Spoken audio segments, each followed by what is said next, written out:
kick set, where them haters, where them hoes, where them throws, you know what I'm saying? Cecil. I'm smiling because I had this idea in my phone for almost a year now. I saw this video by Valuetainment. It's called 12 Reasons Why Smart People Fail in Business.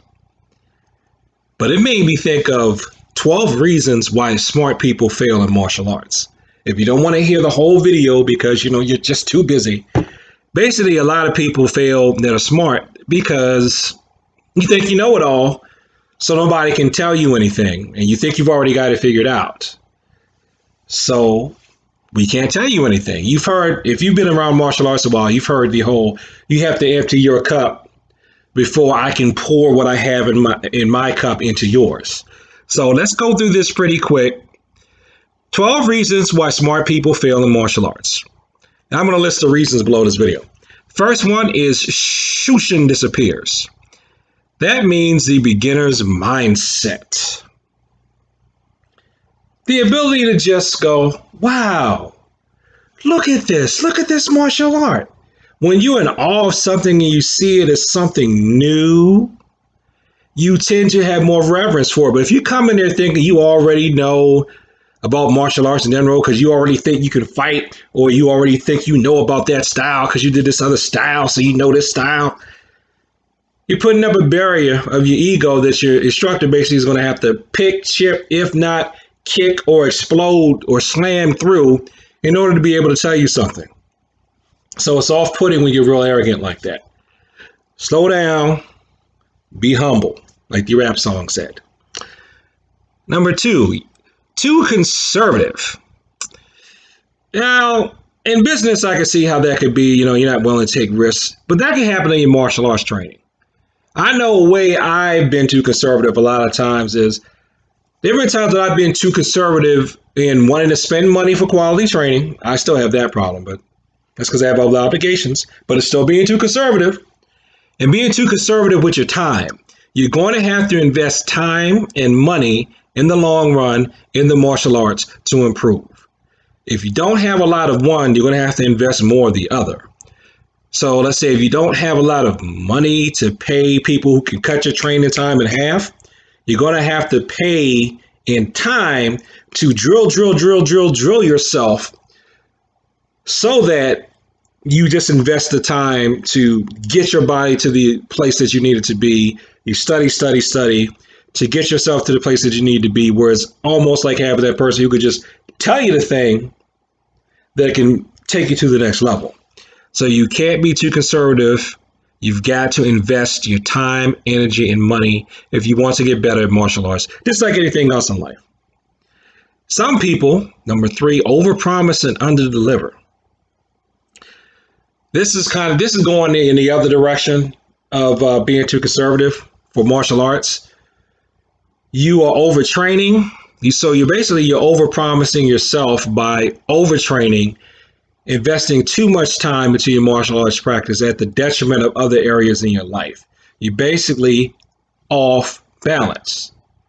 If you're off balance, you're going to injure yourself, and injuries in the long run are going to slow you down in training.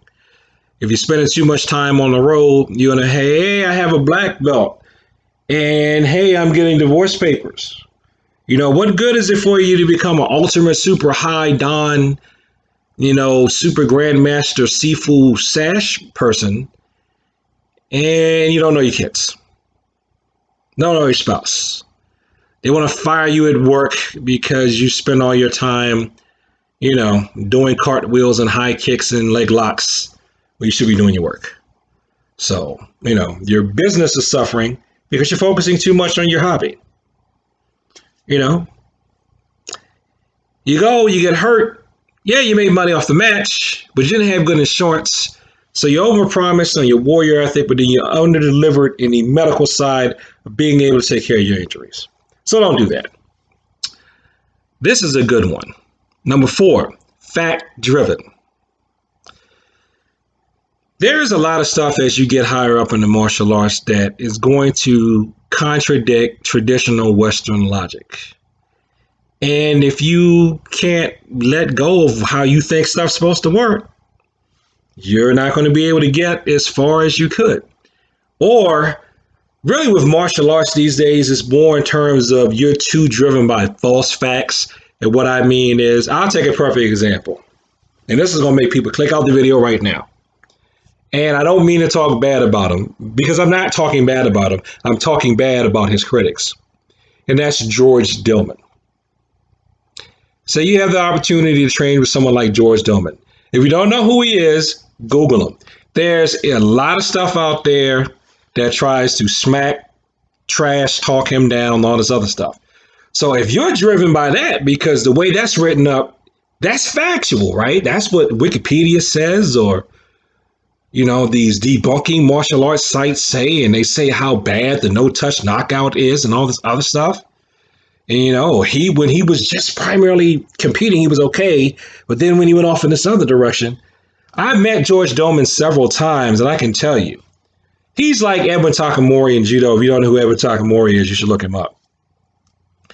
I'm probably being a fanboy here, but like anybody that these guys have even breathed on ends up having some kind of ability.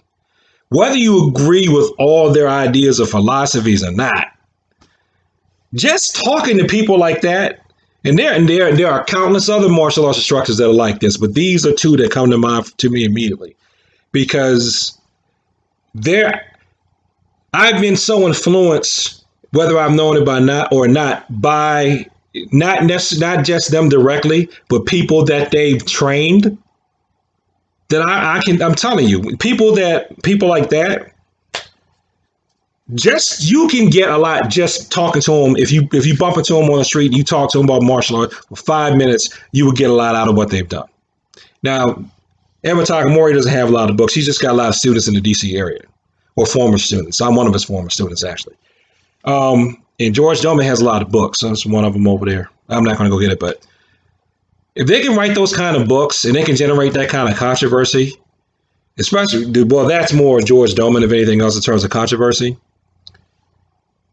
And you want to go by the facts, you are going to miss out on a lot of stuff. Now, that doesn't mean that you just shut your brain off and, try to go with a person that could be taking advantage of you. But you got to trust your own gut on that. So you got to learn how to follow your instincts, and you'll be surprised. Like, here's another thing, and then I'm going to go to the next point. You will see people after a while in the martial arts that by all reason and logic, you should be able to beat. And then you spar with them, for lack of a better term, or you exchange technique, and you find that you're on the ground. Now, if you cannot let go of your logic and even your ego to find out why that happened, you're never going to improve. So just think about that. Here's another one. The number 5, me mentality, king versus kingmaker. That's easy. There are plenty of us that would rather train and not give back. I got a black belt, but I stopped going to the class after I got a black belt because, I wasn't getting anything out of it.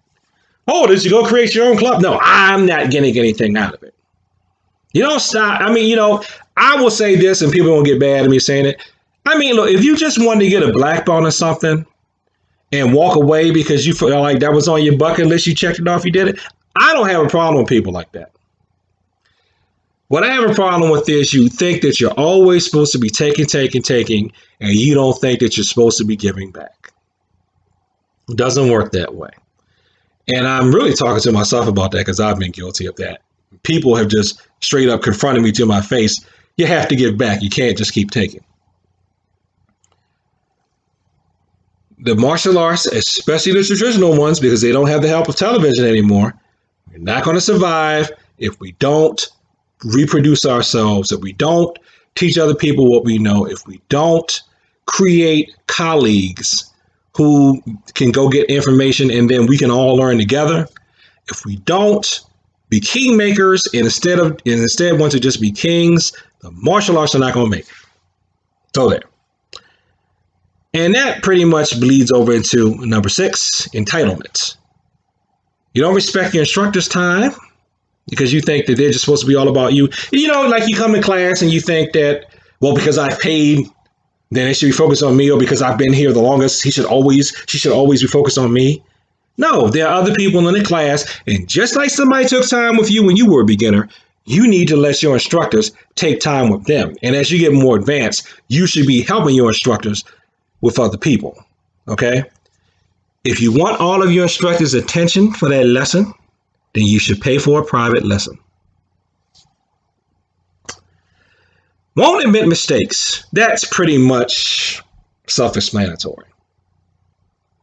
If you don't admit mistakes, if you only want to work on your strong techniques whenever you're sparring, whenever you're doing stuff in class, you're not going to progress. It's in your mistakes, it's in your weaknesses, it's in those areas that you need to improve.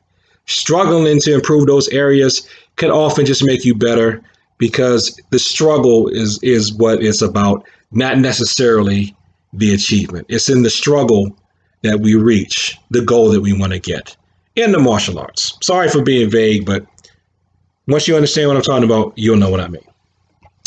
Lack of selling vision. I would say that is something that people have in the martial arts, in terms of not having the vision to see how you can make your martial art a little different, to appeal to other people, not wanting to cross-train, not thinking of ways where you could just promote your class. I've actually gotten some people to come to my classes out of these videos. There are some people who feel like, I could never do anything like that. I don't want to do anything like that. I guess they feel like it brings shame on the game, or maybe they feel like it shows ego. But basically, if people don't know who you are, they're never going to find you. And if you only want 1 or 2 students, that's fine. But like I said, traditional martial arts doesn't have the help of television anymore. So we've got to come up with different creative ways to reach people where they are. If they're on a computer watching this, that's one way. If you want to go out there and hand out flyers, that's another way. Put an ad in the paper. You know, I can't tell you how to run a storefront, but people who are good at running those storefronts, they have all kinds of specials, daycare, before care, after care. I see them doing all types of things to reach people. So you got to have vision in order to sell your idea, and really to sell your style, so that other people will continue on these styles after we're gone. Outsmart work. That really goes back in with the people who, you know, your ego again. You can't improve in the martial arts without putting in the work. I know I've tried to outsmart the idea of having to work hard myself. I'm guilty of that, but every once in a while, I still will eventually get back into, I got to get back in the stance and do this kick and do this kick and do this kick. I got to do my forward rolls. I have to do that. I'm not even competing or anything. I don't even care about being the world's best fighter anymore. But just to keep the body so that I can teach somebody and demonstrate it, I have to do it. It's just like I was telling a student a couple of weeks ago. You know, I was teaching her jump kicks, and I'm like, my jump kicks don't look that good right now because I have to practice them. I told her, jump kicks will leave you. If you don't do them, they go bye-bye. And there are other techniques, but it's not just that. You have got to do the work enough so that you can explain what you're doing to someone else. You can show them. Some people, they have to see you do it in order to get it. And that's just how it is. Plus, you know, it helps to keep you healthy. And when you can still do the moves, even though you're long past your prime, it's fun. And you know it. Number 10, no high road. I interpret that as you have no morals. If you have no morals when you're teaching your martial arts classes, you're going to end up in one of those, what is his name? You're going to end up on Study Patterns channel, and he's going to make a video about you where he's talking about how you're a terrible martial artist and you're going to be arrested. And then when I Google Taekwondo Maryland once a month, or Taekwondo whatever state, or Taekwondo whatever country, or Judo whatever country, or Karate whatever country, Kung Fu whatever area, You're going to come up in the offenders things I have to scroll through just to try to satisfy my curiosity and to find out with what's happening in martial arts in that region. Don't do that. We don't need people putting a stain on the game of martial arts in particular, but youth activities and sports in general. And you know, if adults are going to be scared to bring their kids to the class because they don't want the kids to be abused, that's even less adults who are going to enroll to train with you. So think about it. Fear of adapting, number 11. That's pretty self-explanatory.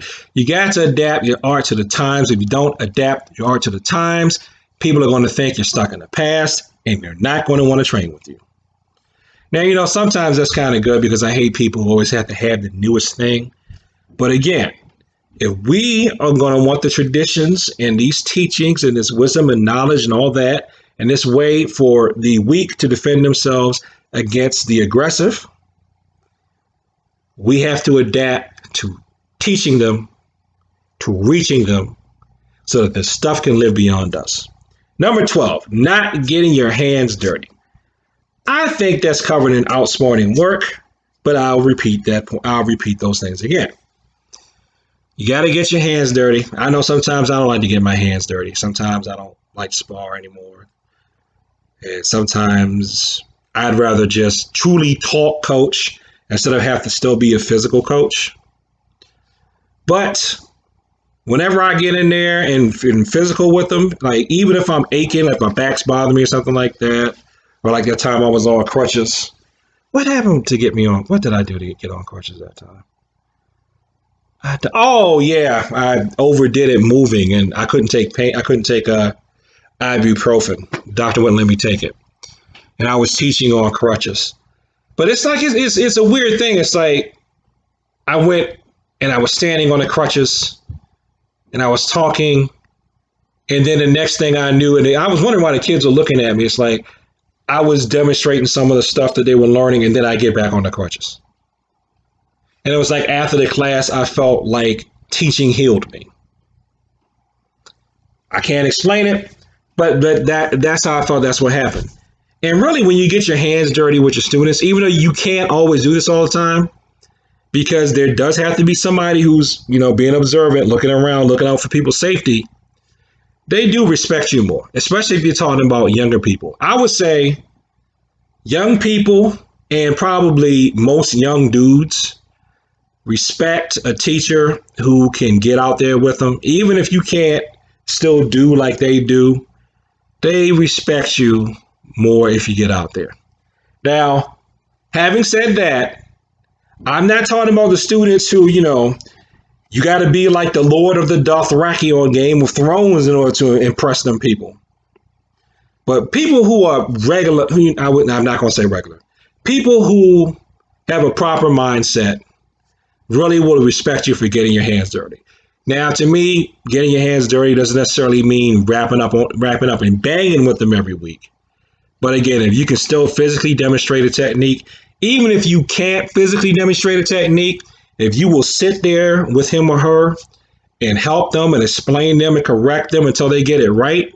I'm thinking about one.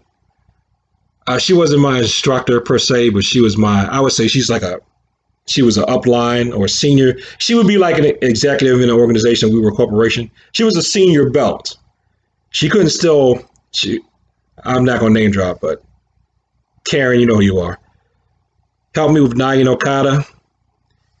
I call that getting your hands dirty because she really explained some stuff to me. She came there, got in my face, told me some stuff to adjust, and proved it like 80% just by changing just a couple of articulation of moves. That's one thing I'm talking about too with getting your hands dirty. Get in there and instruct. If you can't get in there and roll like they say for you BJJ judo people, you can't roll or you can't throw hands or you can't kick, get in there and instruct. That's getting your hands dirty. That's what's going to make people remember you in the long run.